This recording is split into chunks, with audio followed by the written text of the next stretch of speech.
light? I didn't hear the first part. The question is, if you're going to light your Yizkor candle. Oh, okay. You do it because Yizkor is on Shabbat, Saturday. Yes. And so you start it the night before. You would light your Shabbat candles after your Yizkor candles. Got it. If you're being... We light candles every week, so we'll do it that way. Hi, everyone. I hope you have, it would be great if you got the Book of Ruth, the text. It was, you could download it. I put it on there. And it's really interesting. So Susan, do you see me? I don't see you. I see a box. Well, I don't know why. I don't know why my camera is not working. See where it says video down in the left? You have to click it so that it opens your video. Ah, there you are. See you. Thank you. You're welcome. Everybody. Talia, Susan Ehrlich. Hi, I'm just moving around, so I'll put my video on after I settle. Okay. So what should the book be titled? The Artfulness of Women? No. What should the book be titled? Yeah. Oh, you mean my subject? Yes, indeed. The subversiveness of women. When was it sent out, Susan? It was sent out like Sunday or Monday. Monday, I think. Okay, I'll look in my email because I just clicked on today. Or if you have a Tanakh, everybody should own a Tanakh. Oh, okay, that's easy. Okay. And it's the Book of Ruth. Chat. It comes after Song of Songs. If you have a Tanakh. Yeah, I have. We need to write that.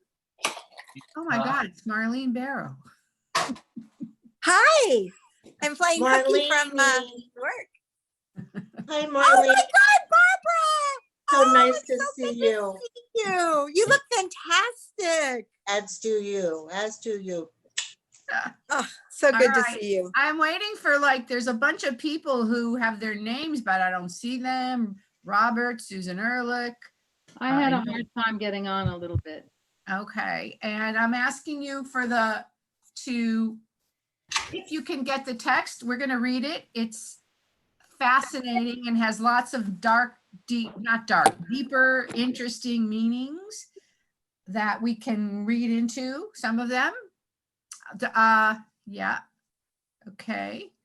If you have a Tanakh, Tanakh is the Hebrew Bible. It's an acronym for Torah, which is the first 5 books, Nevi'im, the prophets, and Ketuvim, the writings. This is in the writings at the back, at the end of the Hebrew Bible, near the end, the last book, the last compilation.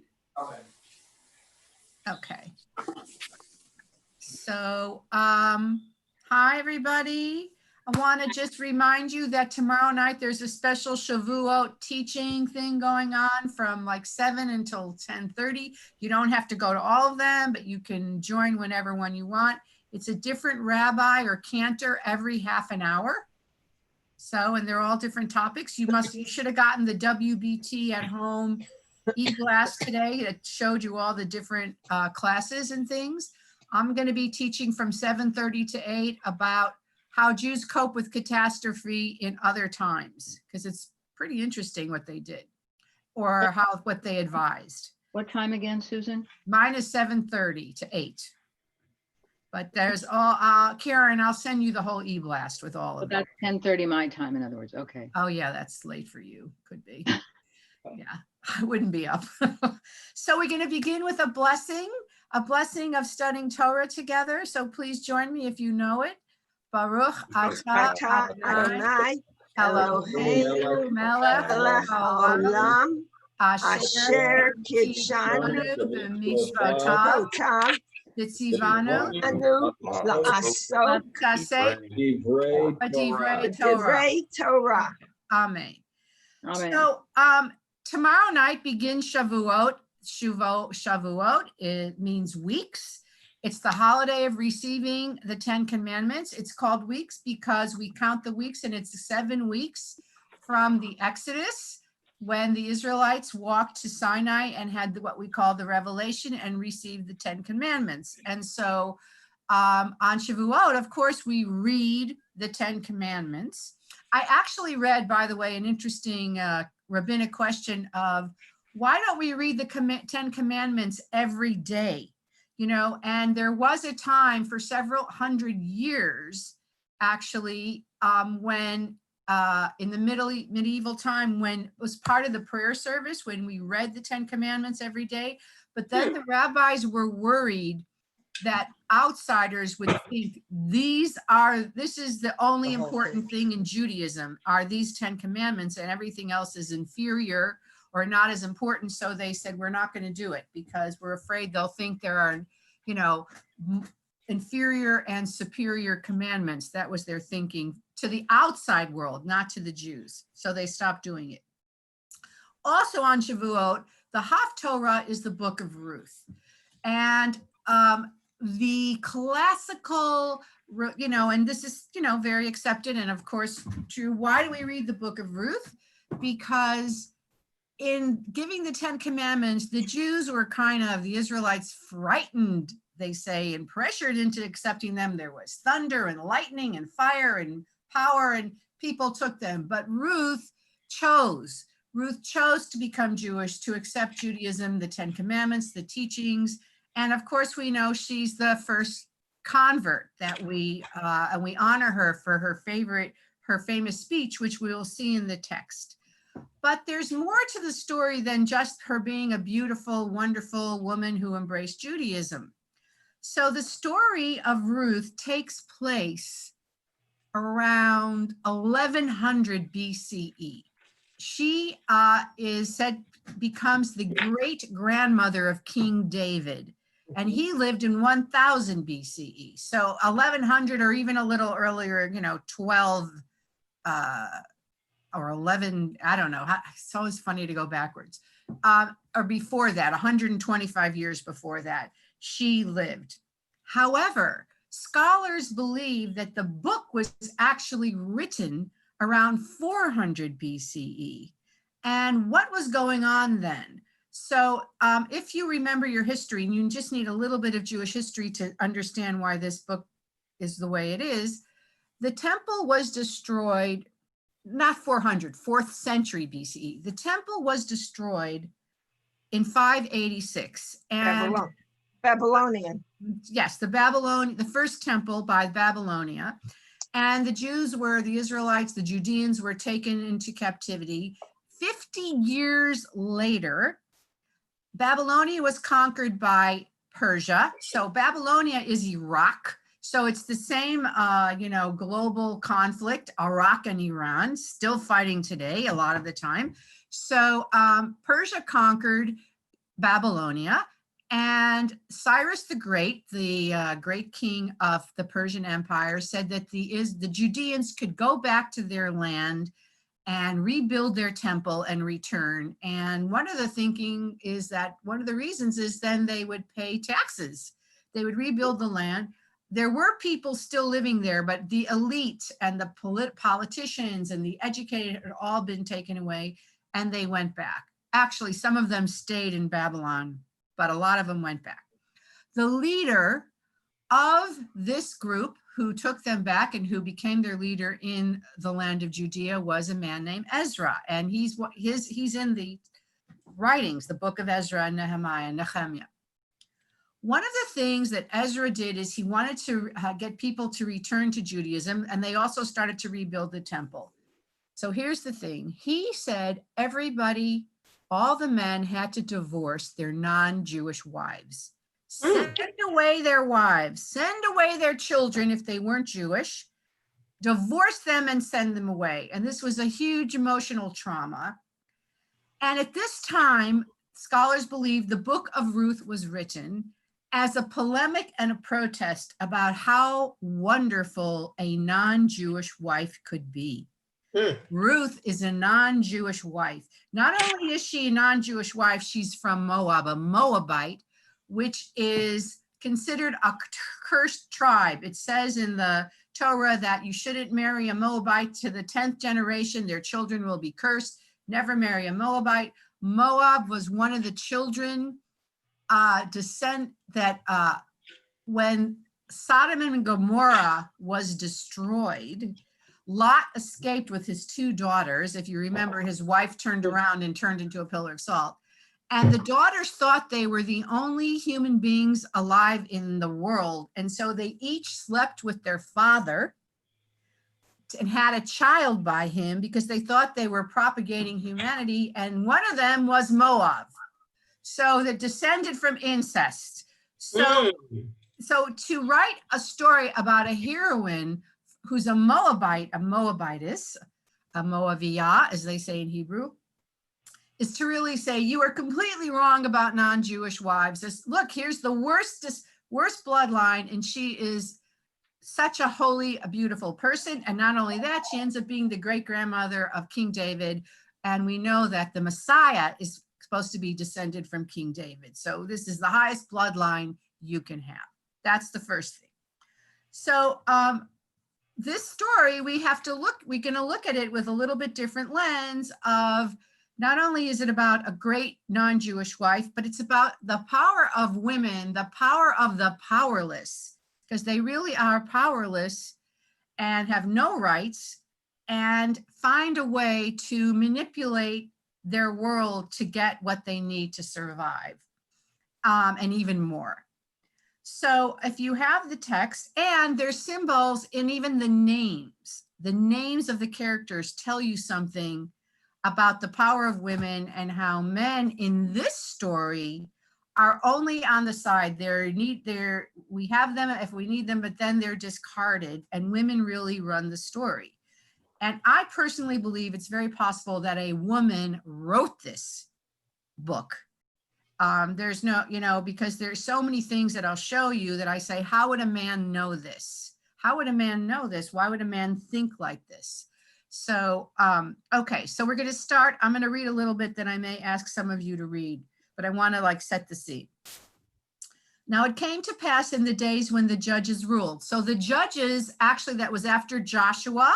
It was before the first king, Saul. So this is that time, 1100 or so. There was a famine in the land, and a certain man of Bethlehem in Judah.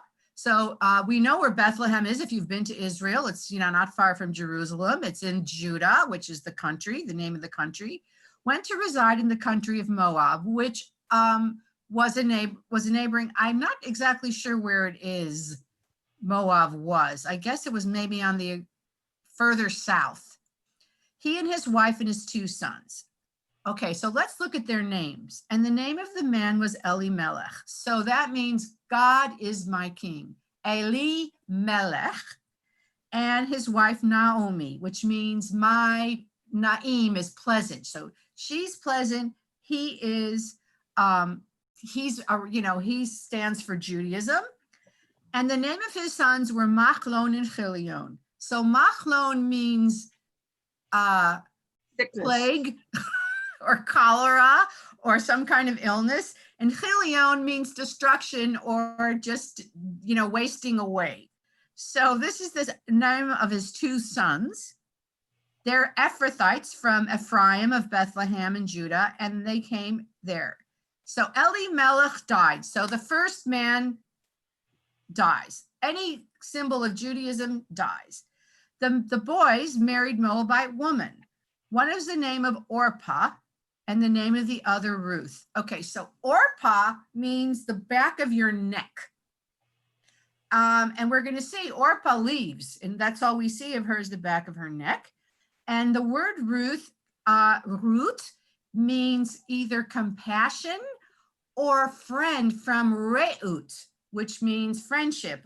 We say, V'ahavta l'reacha kamocha, you love your neighbor as yourself, your companion, your friend, Re'ut. Actually, that's a Hebrew name in Israel, Re'ut, friendship. So she's friendship and compassion.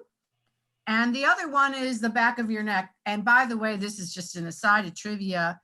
Oprah Winfrey was supposed to be named Orpah, but her mother misspelled her name on the birth certificate, and that's how it became Oprah. That's what I've heard. So she meant to be Orpah. Okay. And then these 2, Machlon and Chilion, also died.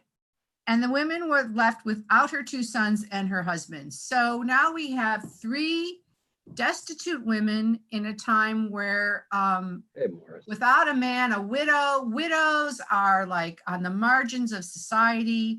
They can't live on their own. They have nothing. The children inherit, the sons inherit. They don't even, so they're very, very poor. And so she arose with her daughters-in-law that she might return from the country of Moab, because she had heard that how the Lord had taken note of his people and given them bread. In other words, she heard that the famine was over and she's going to go home. She's going to go home to her country. And so she says to her daughters, go return each of you to her mother's house. Okay, so first of all, have you ever heard that expression, go back to your mother's house? It's usually where? Your father's house. Go home to your father. Go home to your father's house. Your mother's not going to protect you. It's your father. It's your father's household. So that's like, again, there's like giving some status or meaning or importance. Go home to your mother's house. I find that, interesting. I've never seen that before. It's always the house of your father. Go home to your mother's house, and may God deal kindly with you as you have dealt with the dead in me, as you've dealt with my dead sons and everything. And this is the most important. May the Lord grant that each of you find security in the house of her husband. And then she kissed them and they cried. They raised their voices and wept. So really, you're nothing without a husband. You can go home, but you're just a marginal human being with no worth. And they didn't have children, these women, and they had lived there for 10 years. So we also have that overlay of the barrenness, that theme of barrenness in women. For some reason in Judaism, women are always having trouble conceiving. So these women have no value and no food and no land and no status and no husbands. And they replied to her, no, we will return to you with your people. Okay, would somebody like to read chapter 1, verse 11? Somebody like to read it? Who has it? Somebody? Okay, Well, Abby? From the JPS, I'll read it. Yeah, JPS. Okay. But Naomi replied, turn back, my daughters. Why should you go with me? Have I any more sons in my body who might be husbands for you? Turn back, my daughters, for I am too old to be married. Even if I thought there was hope for me, even if I were married tonight and I also bore sons, should you wait for them to grow up? Should you on their account debar yourselves from marriage? Oh no, my daughters, my lot is far more bitter than yours, for the hand of the Lord has struck out against me. So she feels cursed by God because she has no husband, she has no sons. At least they can remarry. Go back, you'll marry, you'll get into a household, you'll have status. And it's kind of the only other character in the Torah who was in this situation. Does anybody know who that was? It's in the Torah. It's not in the, anybody know? Do you know who Tamar was? Yeah, Tamar, the one. Tamar and Judah. Tamar and Judah. And Tamar was the daughter-in-law of Judah. She married his first son. Right. Also not Jewish. She married his first son, the son died. She married her second son, the son died. And there's a custom that if you marry and you haven't had a child, you should marry the brother of your dead husband. And then the child you have with him is considered the heir of your dead husband. So he can inherit his land, because otherwise what's going to happen to his land or whatever he has. And then Judah sent her home because he didn't want to risk his third and only son to die. She seemed like a widower maker. And time passed, and she was just like in the situation of these women, even worse. Yes, Abby? Okay, so I'm trying to get the historical of when Ruth was sort of written, or is it after the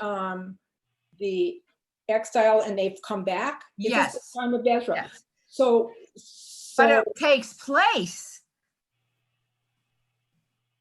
500 or 600 years earlier. It's all like right. a historical novel. An Okay, so historical, that's what I want to know. When did it take place? Because It that makes takes- a difference of the mother and the father. it takes place in 1100 BCE. It Okay, was written in probably 4 or 450 BCE. okay, well, yeah. So it's like a everything is historical right. story. It was Right, written okay. much later. And you know, whenever we write something historical, I mean, have any of you just seen the most recent version of Little Women? No, I didn't see it. Oh, it was fantastic. And with our feminist and Me Too and women empowerment sensibility, the filmmaker added things in a very subtle way that are very about our thinking today. So this same thing that, Greta Gerwig.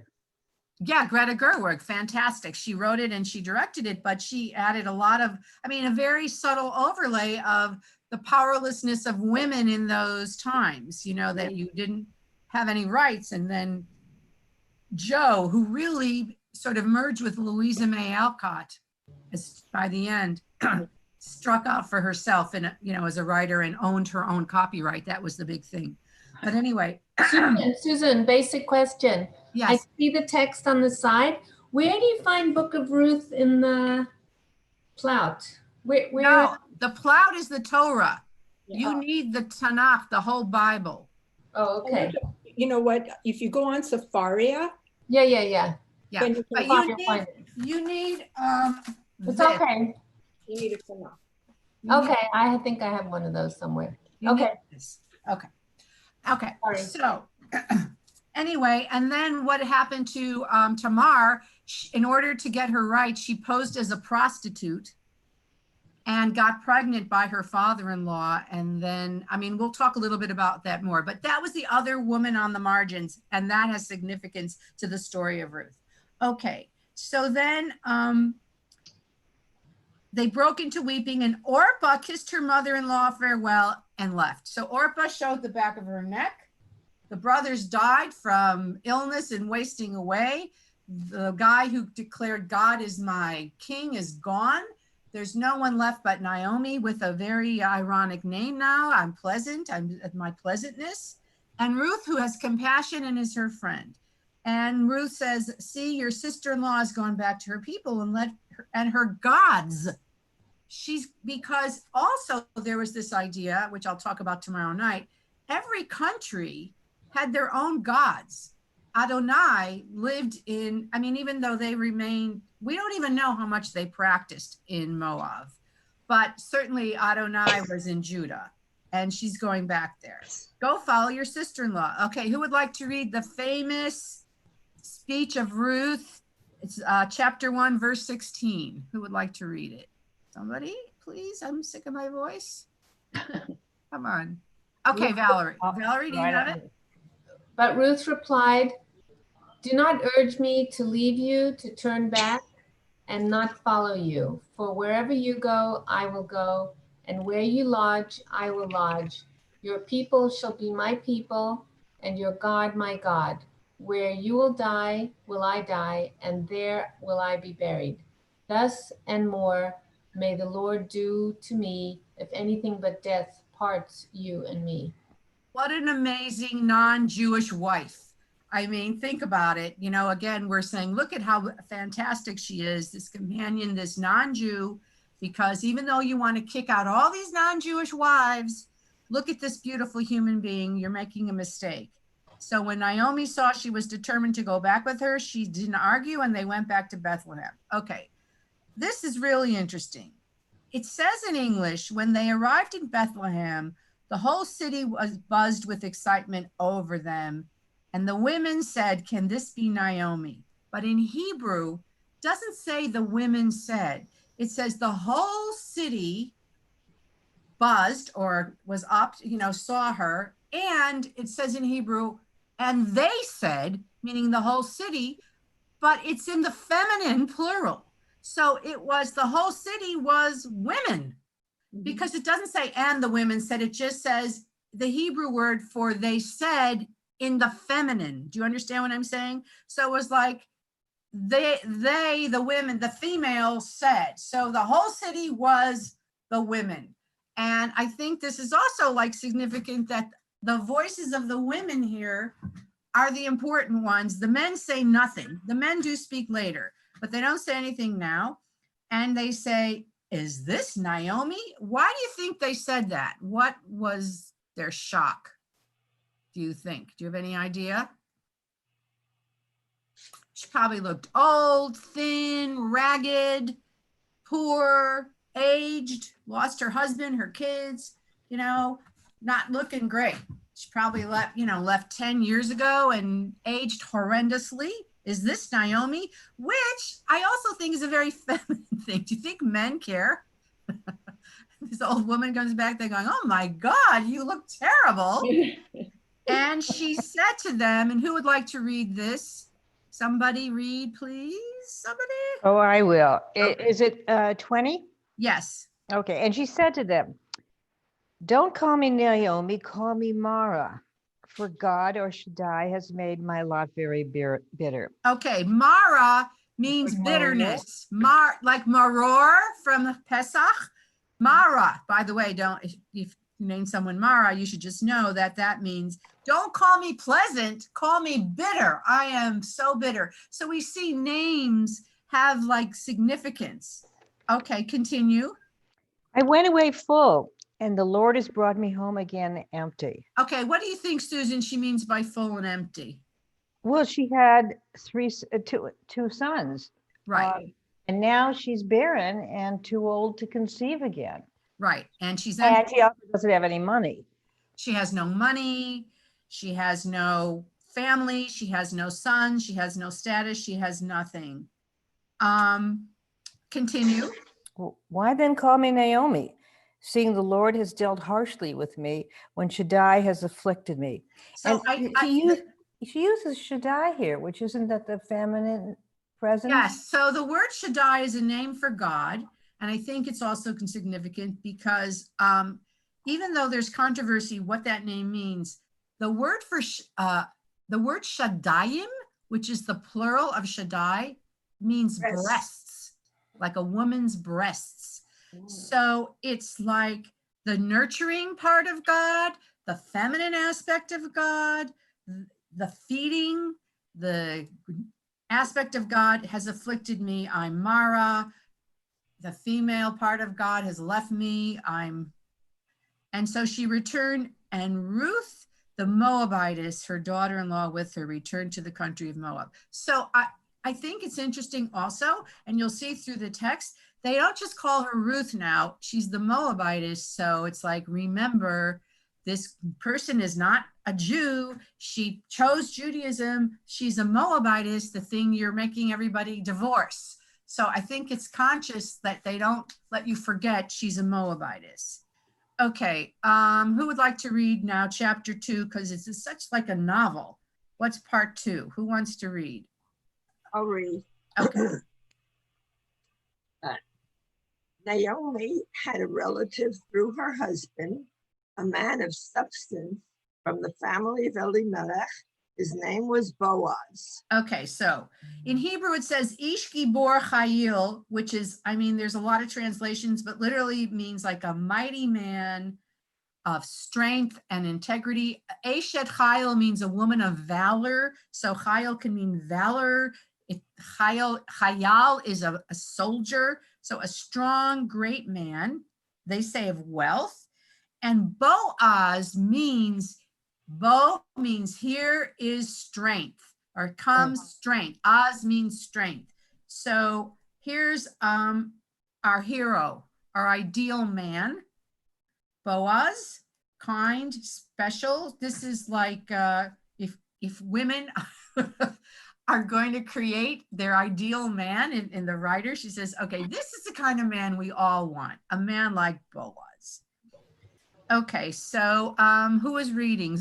Miriam, a little more. Ruth the Moabite said to Naomi, let me go out to the field and glean among the ears of grain behind someone in whose eyes I shall find favor. And she said said to her, Go, my daughter. Okay, so gleaning, what's gleaning? Who knows what gleaning is? Picking up the droppings like the sheaves that have dropped and taking them for yourself, like sheaves Okay. of wheat. So it says in the Torah that when you're harvesting and you're cutting, the wheat or the corn or whatever, whatever you drop, you leave down on the ground, and then coming after you are gleaners or poor people who pick up the drop, whatever corn or grain you've dropped, they glean and they pick it up and they put it in their sacks. So it's actually a law in the Torah that you have to do that. And also do not harvest the corners of your fields for the same reason for the poor. So if you're starving and you really need, wouldn't it be amazing if like we did that in a society where we left stuff behind for people to have? So she says, go and do that. So she goes and gleans in the field, and with luck would have it, she went to a field belonging to Boaz, who was of Elimelech's family, so they're related. And presently he comes from Bethlehem, he comes from town to his fields, and he says, you see, he's a religious man, a good man, because he greets his workers, the Lord be with you, and they say, God bless you. And then he looks at the field and he says, whose girl is that? Or what servant, or who's that woman, that youngish woman? What do you think that means? Whose girl is that? What does that tell you about the mentality? Yes, she's somebody's property. Exactly. Who does she belong to? Who does she belong to? Because there's no such thing as an independent woman, except in this story. So Valerie, do you have the text? Yeah, whose girl is that? And the servant that was set over the reapers answered and said, it is the Moabite girl that came back with Naomi out of the country of Moab. And she said, I pray you, let me glean and gather after the reapers among the sheaves. So she came and has been on feet ever since this morning until now, and she's rested but little in the hut. So what does that tell us about Ruth's character and what the guy observed, the overseer observed about him? What does it say about her? She's honest and hardworking. Hardworking, not taking a break, working, desperate to get food, really hungry, won't take a break. I was busy looking at that picture of the Gleaners by Millet, that Yes, thing. It's beautiful. So, yeah. Okay. But that was my image. Yes, that's right. Picking like that. Jeff, do you want to read? I don't have a book open at this point, so. Okay. Who would like to read? Somebody else? Okay, I'll read then. Then Boaz said to Ruth, listen to me, daughter. Do not glean in another field. Don't go elsewhere, but stay here with my girls. Keep your eyes on the field that they are reaping and follow them. In other words, follow my girls who are harvesting and you'll pick from them, or the girls. I have ordered the men not to molest you. So apparently women, the poor women who would go out to glean, were also sexually harassed a lot. Sexually harassed by the harvest men, look, like construction guys. Woo-hoo, look at her. Hey, baby, blah, blah, blah. So it's like bending over. What? As they're bending over. Yeah, exactly. Oh, nice view. Beautiful. So he says, and when you are thirsty, go to the jars and drink that the young men have drawn. And then, we have water out here, so take something to drink. And she bowed to him and she said, why are you so kind to single me out when I am a stranger? And we remember from the Torah, remember the stranger because you were a stranger. And she's very aware sometimes they say foreigner, stranger. So she's, I'm not of your people and you're so nice to me. Thank you. And Boaz says, I've been told of all that you have done for your mother-in-law since the death of your husband, and how you left your father and mother and your native land and came to a people that you did not know. And then he gives her a beautiful blessing. May the Lord reward your deeds, the good Lord God of Israel, under whose wings you have sought refuge.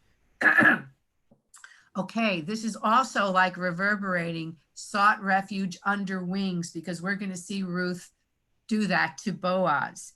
And then he says to her, at mealtime, come over and, partake of the meal and dip your morsel in the vinegar. I guess that was like a dip. You would take your bread and you would put it in, I don't know how tasty it was, I guess, like we do in balsamic vinegar and oil. I don't know, dip your bread. Oil. And she sat there and he handed her roasted grain. He gave her food and she ate her fill and had some left over. So that's significant. She had enough and then she had extra. She had extra, which she takes home to her mother-in-law. And when she got up to glean, Boaz commanded to the young men, let her glean even among the sheaves without interference, and also, hold on, let fall some of the handfuls on purpose for her and leave them that she may glean and do not scold her. So he said, drop a little extra for this girl. So, I mean, how do you imagine she looked? I don't know.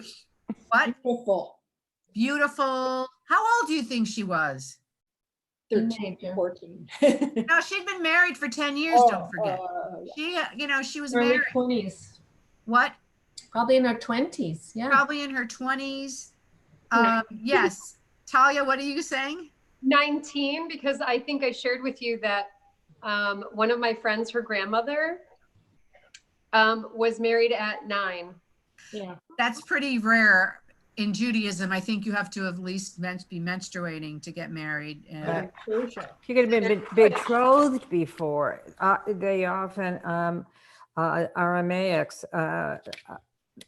there's a story, they were betrothed, could be betrothed not at 9, but they went to the husband's house. Till they were, right, exactly. Merle, did you want to say something? Yeah, early 20s, I'm thinking. Early 20s or late 20s or something. She has some wisdom to her that I feel like she's had experience, and to make that declaration of, commitment, you have to feel that she has some maturity. So I would say maybe, I imagine her. And how old do you think Boaz is? A couple of generations older. Like how old do you think? 30s. 30s? 40s. 40s or 50s even. Yeah, I think he's old. Maybe. I've got a question. Yes. If Boaz is such a great guy, how come people don't name their kids Boaz? They've got all these other names, Ruth, Naomi, Some people do in Israel, Boaz. I think it's a great name, Boaz.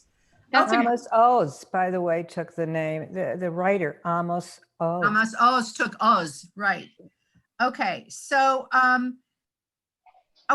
then she gleaned and she went home. She carried it back to town. So then, you walk all the way out to the fields, you glean all day, and then you walk home. It's not an easy task. It's not easy to survive these two women in their, whatever they're living in. When her mother saw that she had gleaned, and she also took out and gave her what was left over from eating her fill. So she said, here's what I gleaned, and here's some cooked food because I had some lunch there. And her mother said, where did you glean today? Where did you work? Blessed be he who was so generous to you, took generous notice. So she told her mother, well, I worked for this man and his name was Boaz. Oh. And the mother goes, oh my God, this is incredible. Now, I find it interesting that she never contacted him, but she says, he is one of our kinsmen. He is one of our redeeming kinsmen. So what does a redeeming kinsman mean? That means that he is eligible for the Levirate marriage, meaning he's not a brother, but he's a relative who could marry you to fulfill the mitzvah, the commandment that a widow who had no children needs to be married to have a child so her child could inherit her husband's lands. So this is a person eligible to save us by marrying you because we can claim it. It's not like we have to, we could in some way, he's obligated. to marry you. He's a redeemer, one of the redeemers. And Ruth says, he told me to, even said, stay by my workers until my harvest was finished. And so Naomi gives her this advice, keep going there. Keep going to that. Let him see you over and over. And she stayed there till the end of the harvest. So they were okay. They had food, but now the harvest is over. Chapter 3, how are they going to live now? So here comes the plot and the plan of the seduction. Can I ask a quick question? Yeah, of course. Were they wrapped while they were gleaning and harvesting from the sun? Like, was it like did they wear coverings so that only the eyes showed? No, I don't think so. I think they wore, they probably wore like a shawl over their hair, but who knows? But they didn't cover their face or whatever. And maybe those gleaners wore less. I don't know. Maybe that's why they were harassed. Maybe they were considered, fair game because they weren't covered up as much. But no, I think they were covered from the sun, but they weren't, there was no burqa. It wasn't like a burqa. They could see her face. They could see her hair, underneath and whatever, and her hands and her shape, I'm sure. Okay. So now chapter 3, who would like to read? I'll read. Okay, Sherry. Okay. Naomi, her mother-in-law, said to her, my daughter, I must seek a home for you where you will be happy. Now there is our kinsman Boaz, whose girls you were close to. He will be winnowing barley on the threshing floor tonight. Keep going. So bathe, anoint yourself, dress up, and go down to the threshing floor, but do not disclose yourself to the man until he has finished eating and drinking. Okay, here's the plot. Okay, what does she tell her to do? And I just don't see a man writing this story because the details of seduction are they're still relevant today. She wants him to seduce him. Bathe yourself, anoint yourself, which means put on perfume, beautiful perfume, dress up really nice, and go to the threshing floor. Yeah, Talia? Just all of that I could hear a man say to do, but wait until he's eaten and that he's like fed. That is so like women share that, like make sure that he's eaten first. You don't want to bring up that until he's, like men don't admit that they're easier to talk to when they're full or easier to seduce. Right. Drinking too. He's been drinking, Have a drink. Don't show yourself until he has finished eating and drinking. And the threshing floor apparently was a place where there was a lot of partying going on. This is like a time for harvesting and drinking and celebrating. The harvest is over. Now we're, threshing it all into the wheat and the grain and everything. Okay, continue, Sue Kasima. Okay, which chapter 3 I verse. gotta take this call. I'm sorry. That's okay. Okay. Okay, Valerie. It's the good part. Yeah. When he lies down, note the place where he lies down and go over and uncover his feet and lie down. He will tell you what you are to do. Okay, so all the commentaries, I've looked at all this stuff. Uncover his feet is a euphemism for uncover his genitals. Oh. Uncover his genitals is what I've found it in multiple sources. Mhm. And he will tell you what to do. Yeah. And she replied, I will do everything that you tell me. Okay, so here's the plot. So, okay, who wants to continue reading? Jody, do you want to read? I'm back. Oh, okay. Sue, 3:6. Okie doke. She went down to the threshing floor and did just as her mother-in-law instructed her. Boaz ate and drank and was in a cheerful mood and went to lie down beside the grain pile. Then she went stealthily and uncovered his feet and lay down. Okay, so she basically pulled up his robe and laid down next to him. I mean, if that's not an invitation, to Hello. Okay, keep going. And it came to pass at midnight, the man gave a start and pulled back. And behold, a woman lay at his feet. But it wasn't his feet. It was like next to him. Who are you? He asked. She answered, I'm Ruth, your handmaid. Spread therefore your robe over your handmaid, and for you our redeeming kinsman. Okay, so first of all, remember when he said, may God spread, his wings over you earlier when he blessed her, and now she's saying, spread your robe over me. And according to that, that's a sign of betrothal when you spread your robe over the girl. It's also, it's the idea of protect me, save me, spread, you're like God spreads his wings. So spread over me and protect me, because you're a redeeming kinsman. You could save me. You could marry me. What did you mean by a handmaid? Oh, that's just when you're being very modest, people would say, oh, I'm your servant, I'm your handmaid, I'm below you, you're above me. It was a way of referring to yourself to make yourself humble. It was a sign of humility. And he didn't know he was a redeeming kinsman at this point until she told him? I don't know. Apparently not, or he didn't think of it. And this older man, I guess, was he a widower? Or was she a second wife? It's not clear. Did he have sons? It's just not clear. But or maybe he must have known, but maybe he didn't think that. Maybe because he was so old.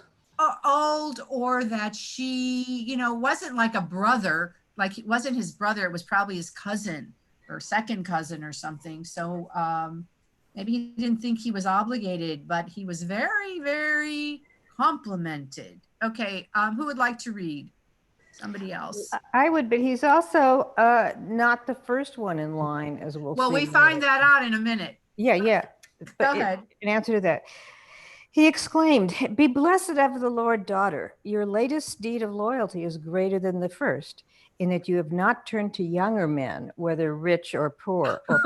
So it's like, so he was, oh my God. So he was obviously older. Oh my God, you come to me? Now I read one commentary that I don't know that I accept, that said Ruth was 40 and he was 80. So I don't know. I don't know if that's true, but I did read that in a couple places. But we don't really know. I mean, this is all like speculation because we have no sense of the lineage. But he certainly thought, oh my God, this beautiful young woman wants to be with me, and you could go to younger guys or try to marry or seduce. So he felt, and you're following the law. Also, we see that Ruth is following Jewish law. So again, this Moabite woman is religious. She's a good daughter of Israel. It's puzzling to me that it's acceptable that she's not considered that for a woman to go and proposition a guy like that is not considered. Well, it is a little bit, because look what happens. Why don't you read 3:11 and see what it says? And now, daughter, have no fear. I will do in your behalf whatever you ask. For all the elders of the town know that you are a fine woman. For while it is true that I'm a redeeming kinsman, there's another redeemer closer than I. Stay for the night. Then in the morning, if he will act as a redeemer, good, let him redeem. But if he will not do his part for you, then I will act as a redeemer for you. As the Lord lives, lie down till morning. So he said, stay, let's have sex, probably. You're a fine woman because you're following the law. You're right. I mean, he's been attracted to her since day one. So I think, he's not thinking that way, but it also shows us the looseness of the time. There was sex was not, I don't know. It shows us that she wasn't condemned because she was trying to, again, like Tamar earlier in the Torah, claim her rights, finding a way, the only way to survive. Now, okay, here's one of the reasons that we see now that he didn't know. He thought, oh, well, I'm not in line. There's somebody before me that she didn't go to. Loose, but it's not loose. You know, Right. in traditional societies, I mean, virginity was like the most important thing. A man takes another woman, that's like the worst. But she's not a virgin. She's a not a widow. virgin. So maybe there's a different law for that. You know, she's not a young virgin. She's a woman who had a husband for a long time. And so maybe there's a different Set of rules. sensibility. Yeah. And she lay at his feet until morning. So she stayed all night. And she rose up before one could distinguish another, meaning she rose up when it was still too dark to see one person from another. And he said, let it not be known that a woman came to the threshing floor. He wants to So he did know it was wrong. We're talking about Well, he also wanted the to walk of protect her. shame. The walk of shame, Jeff says. Well, he wanted to protect her from gossip and rumors. And I think this story also shows them to be of an older age. She's not a teenager here. Right. No. Maybe she is 40. Maybe she What? is 35 or something, or 40. Yeah, 35 or 40. And when you said that, one commentary said 40 and 80, I mean, that I think gives it some lineage because of Abraham and Sarah. Although Isaac and Rebecca were younger, but still. Or Abraham and Hagar, you know. And who knows how- Hagar, Right. of being older. And I think, you know, these are mature people. Yes. So Did people live that long then? I thought that people There didn't. were like 100 women, they had kids. I think, well, first of all, I think some people did, you know, if you were wealthy, if you had food, if you were taken care of, some people did live to older ages, but probably, and you know, maybe in an agricultural society, you even lived longer than you would in a city because it would be healthier life, whatever. But I mean, that's what the commentary said. I mean, even if we say he's 60 and she's 35, it's still, you know, they're still mature. And she's been through a lot of loss and gone through a lot. Then this, I think, is very metaphorical. So he also said, hold out the shawl you are wearing. And when she held it, he measured out 6 measures of barley and he put it on her. So he then gave her all this grain and put it on her back. And I mean, is it a metaphor that he gave her his seed? Did they have sex? You know, is it also, is it both at the same time that he gave her seeds, his seed? Because when she came home and told to her mother-in-law says something very weird. Who are you, my daughter? Not what happened. Who are you? So what do you think that means? Who are you? Mi'at, she says. Who are you? Did you Abby. act like a prostitute? Like, are you a prostitute? What are you? Okay, but she sent her. She sent her. She So it's not, planned the whole thing. yeah. I think she's saying, anybody Did it else? work? Did it work? Did my plan work? Are you married to this guy now? Are you Mrs. Boaz? Yeah. Right, like, why are you here? Are Like, you why did Mrs. you come back? Well, he sent her home before, you know, because they have to go through the proper channels. They can't just do it. She has to do the whole redeeming ceremony, which we're going to see. But I think it's interesting. I think she's saying, are you Mrs. Boaz? Are you pregnant? What, you know, are you wealthy? Well, who are you now? Are you a different person than when I sent you out as a poverty-stricken widow? And Maybe it could be like that. Ooh, who are you? could be. And she says, she told him everything. And she says, and he gave me 6 measures of barley. And he said, do not go back empty to your mother-in-law. Now, remember when Naomi said, I'm empty? So is she full with child now? Is she full with his seed? Because Naomi, when she said, I'm sorry, my phone's ringing, it'll stop. That's my home line. Who are you? I was empty before we said, oh, she has no family, no children or whatever. Are you? He's saying, don't go back empty. And then Naomi says a very womanly thing. Who would like to read? Somebody? What pasuk is it? Yeah. 3:18. 3:18.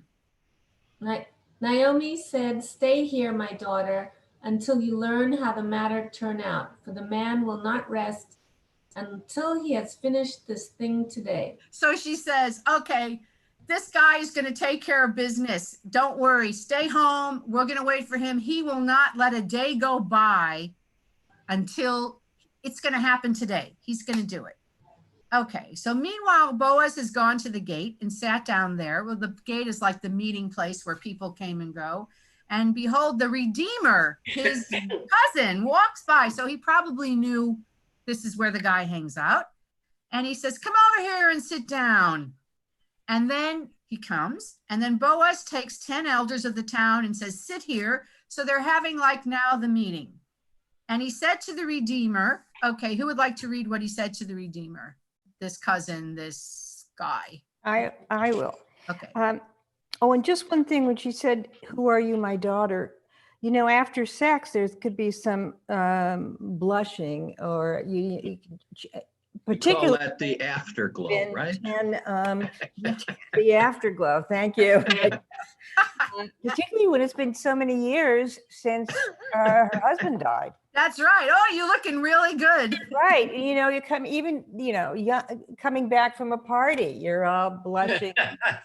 That's a good point. Yeah. It's like, wow, who are That's you? the first thing that hit me. Okay. Thank So he God said, for estrogen. yeah. So she still had, he said to the Redeemer, Naomi, now returned from the country of Moab, must sell the piece of land that belonged to our kinsman Elimelech. I thought I should disclose the matter to you and say, buy it in the presence of those seated here and the elders of my people. If you're willing to redeem it, redeem. But if you will not redeem it, then tell me, for there's no one to redeem it but you, and I come after you. Keep And going. said, I'll redeem it. Keep going. Then said Boaz, when you acquire the property from Naomi and from Ruth the Moabite, you must also acquire the wife of the deceased, so as to perpetuate the name of the deceased upon his estate. He's Okay, reminding actually- them of the caveats, right? Yes. Now, I have to be honest. The JPS says acquire, but the Hebrew says buy. When you buy the property, you have to buy the wife, is what it really says, literally. You have to buy the wife too. Well, and the Redeemer says, go ahead, Susan. The Redeemer replied, then I can't redeem it for myself, lest I impair my own inheritance. You take over my right of redemption, for I'm unable to exercise it. So he But I didn't really- pay the money. I really don't, I think he's saying like, oh no, I'm not marrying this Moabite woman, no way. And I have sons and I have a wife and I would take land, but I'm not taking her. And I like the way Boaz sort of, you know, moved him into it. He said, okay, you want the land in front of everyone. It wasn't like, I love this woman, I want to take her, because then maybe the guy would have said, no, wait a minute, you want her, maybe I want her. But the way he did it, well, you got to take her too. It's like, forget it. No. So now you see this Levirate thing that this, I don't know, it's a crazy, very interesting custom. Who wants to read the custom that you do? Does anybody know the custom before we read it? You have to toss the shoe to deny the Levirate condition. Exactly. Why the shoe? I have no idea. Now, this was formerly done in Israel. You see, the fact that it says now this was formerly done in Israel makes, I think, us realize this was written in another era, because it's no longer done. It's written after the post-exile, when they returned from the destruction of the first temple, but took place when this was formerly done. So they don't do it anymore in cases of redemption or exchange to validate any transaction. A man plucked off his sandal and gave it to another. And this was testimony in Israel. Here's my shoe. I don't know. You know, it's interesting that in the Muslim world, you throw shoes and that's considered a huge insult. Maybe it's because it's considered rejection. I don't know if they're related, this throwing of the shoes. Well, if you think about it, the shoe is on the ground and that's where, Dirty. you know, the animals are, and, you know, and Yeah. you know what it's like when you The walk dirt. a dog. Yeah. The dirt. Yeah, but what I wonder is, didn't we talk about having testifying? Why didn't When you're making an oath. You put your hand. Okay, Yeah. that's okay. Yeah, we talked about that when you On make the an oath, thigh. you put your, it wasn't the On the thigh thigh. though, it was really on your testicles. And that's why the word's called testimony, from the word testes. Okay, So this Uh-huh. is different. This is to confirm different. a contract. Got Yes, Merle. Were Sounds shoes a little at frightening that to me. time symbolic of something in particular? Well, we don't know. Are we guessing this? We're guessing. We don't know. It's a very bizarre thing, but we don't know. I really don't know. Yes, Susan, it says the sandal represent the conveying of goods or right from one party to another. Oh, okay. The sandal is about conveying goods from one party to another. You're moving it from one to the other, like. Yeah. Yeah. When the Redeemer said to Boaz, acquire for yourself, he drew off his sandal. I think Further, it goes on, and it's not clear whether it was the Redeemer who gave the sandal or Boaz or the other way around. I think it's the guy who doesn't want it. He takes off his sandal and Yeah. Right. Yeah, modern Correct. people prefer the former. When the Redeemer said, can you? Opts for the letter on the principle that is the purchaser who gives the pledge. Yeah. Okay. The purchaser. Huh, that's interesting. I think it's interesting, Susan, that you said this, that the actual thing acts took place like 1100 and then this was written like 600 years later. Right. It could even that any part of the story could stay intact after 600 years is pretty amazing, you know? Right, but yes, but there was a story, and then I think the writer, you know, she added all of this stuff about Ruth and the Moabitess and the women, and so it's skewed in a certain way. I mean, you can hear, you know, Homer wrote these amazing, you know, the Iliad, the Odyssey about things that happened hundreds of years before, but you skew it for your time. We write things even historically with our own lens of the time. So then, well, isn't the Torah the essence of every soap opera on television today? Because there isn't a story that doesn't reflect the art of seduction, which is should be the title of this story. I think you're right. You're right. The art of seduction. Merle. I have a comment. I Googled shoes and symbolism. Oh, good. So it says, in the Bible, shoes sometimes signified servitude, lowliness, or unholiness. Many cultures considered shoes to be dirty, as they frequently touch the ground and occupy the lowest part of the human body. Right. So but I don't understand. Yeah, but how is this a business transaction or I guess I don't know. I'm just Thank you. That's interesting. I was curious. Yeah, I think we could all look. The great thing about the Torah and everything is you could spend hours just researching different details and learning historical culture and customs. Wait, Sue and then Abby. Go ahead. It might be. I'm wondering if that, in other words, he didn't want the contract. If the Redeemer didn't want the contract, he threw the shoe at him as sort of I'm repudiating the contract. You take her. Yeah, I think you're right. Negativity. He didn't really throw it. He handed it, it said. Yeah, okay, but the idea being. Yeah. Yes. Yes. No one got hurt by a tossed shoe. No. Abby?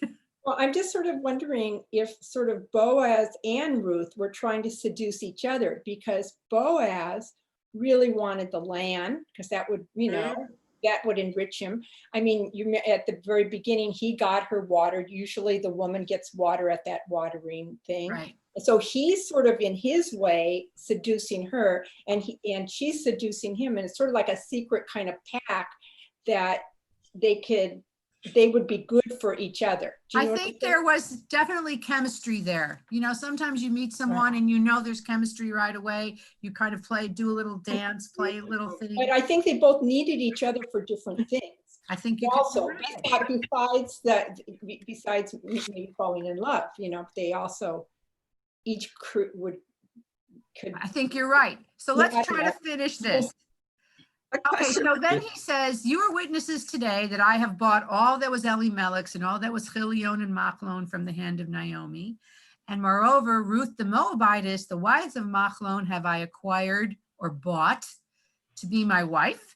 So to perpetuate the name of the deceased upon his estate, that the name of the deceased will not disappear among his kinsmen and from the gate of his hometown. You are witnesses today, because as we said, the first son is considered Machlon's son, even though she's impregnated by Boaz in order that Machlon's inheritance and name will continue.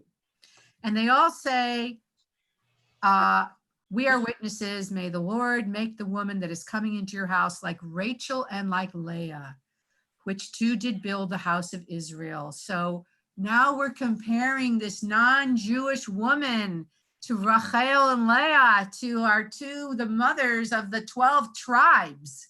Amazing that she's on the same level, people. Why are you divorcing them?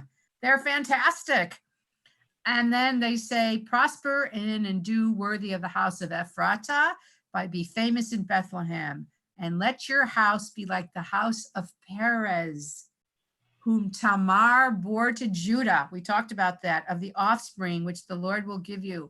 And we find out that Boaz is descended from Perez, who was the son of Tamar, the other non-Jewish woman who acted like a prostitute. So Boaz married Ruth, and she was his wife. And when he cohabited with her, the Lord let her conceive and gave her conception, and she had a son.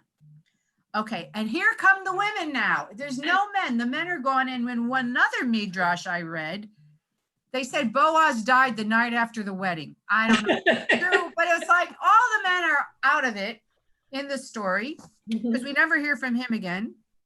And the women said, blessed be the Lord, which has not left you this day without a redeemer, and may his name be famous in Israel.